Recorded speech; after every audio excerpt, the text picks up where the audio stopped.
Life on a farm has its simple pleasures. After a long, hot day working the fields, there's nothing better than walking down to the pond, wading in the cool water, and letting the aches wash away. It's not a luxury spa, not some fancy country club pool, just a quiet, natural pond my family has used for generations. But of course, Karen, the HOA president, had other plans. It was late summer, the sun still blazing at 7 in the evening. I'd finished repairing a section of fence and figured I'd cool off before supper. So I strolled down to the pond, kicked off my boots, and waded in waist-deep, letting the ripples lap against my skin. Peace. Pure, perfect peace. That lasted about 5 minutes before I heard tires crunching on gravel. I turned and saw Karen's shiny SUV pulling up, her window already down. Her face twisted into a look of disgust. "What exactly do you think you're doing?" she demanded, her voice shrill enough to scare a flock of crows from the nearby trees. "Cooling off," I said evenly. "In my pond. On my land." Karen gasped like I'd confessed to murder. "This is completely unacceptable. You're indecently exposing yourself in a community water feature." I almost choked. "Community water feature? Karen, this pond has been here since my grandfather's day. It's part of my farm and it's private." She jabbed a finger toward me. "Don't you dare lie.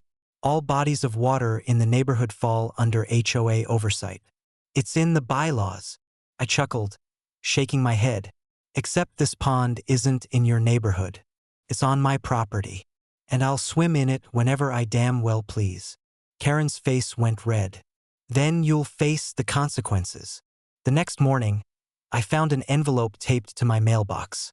A fine, a $1,000 fine, for unauthorized use of community facilities. That was the last straw. I didn't just tear it up. I got to work. You see, while Karen believed she controlled the pond, the actual property records signed, sealed, and recorded with the county showed otherwise.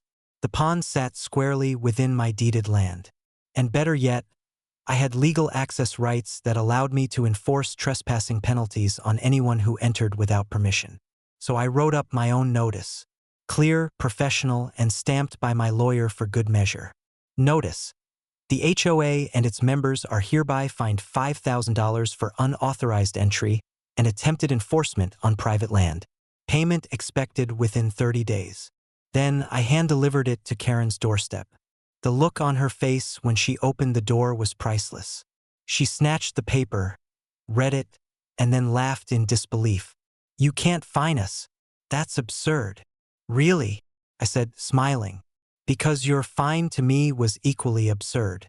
The difference is mine has legal teeth. Yours doesn't." Her smirk faded as she read the lawyer's signature at the bottom. "Why, you wouldn't actually—" "Oh, I would," I interrupted. "And I already spoke to my attorney. If you want to drag this into court, we'll see how the judge feels about you trespassing on private property and fabricating authority you don't have." For the first time, Karen was speechless. But that wasn't the end. A week later, I received a call from one of the other board members, a quieter guy named Tom. He apologized on behalf of the association and explained that Karen had acted on her own, convincing the board that the pond was somehow community property. When he learned the truth, he wanted nothing to do with it. "I'll be honest," Tom said, lowering his voice. "People are starting to get sick of her. She's making enemies, not neighbors." I told him plainly, "Then maybe it's time your HOA reconsiders who's leading." Word spread. The fine I sent to Karen became infamous. Half the neighborhood thought it was hilarious, the other half thought it was justice served. And though the HOA never paid me the $5,000, the threat of a lawsuit was enough to muzzle Karen for a while. As for me, I went back to enjoying my pond in peace. Every evening after work, I'd wade in, listening to the frogs croak and the crickets chirp. And if Karen ever happened to drive by, I made sure to wave. Because here's the truth. She thought she could bleed me dry with fake penalties. Instead, she learned that a farmer with paperwork is more dangerous than an HOA with empty threats. And that pond? It didn't just cool me off anymore. It became a reminder that on my land, I make the rules, and no amount of HOA nonsense could ever change that.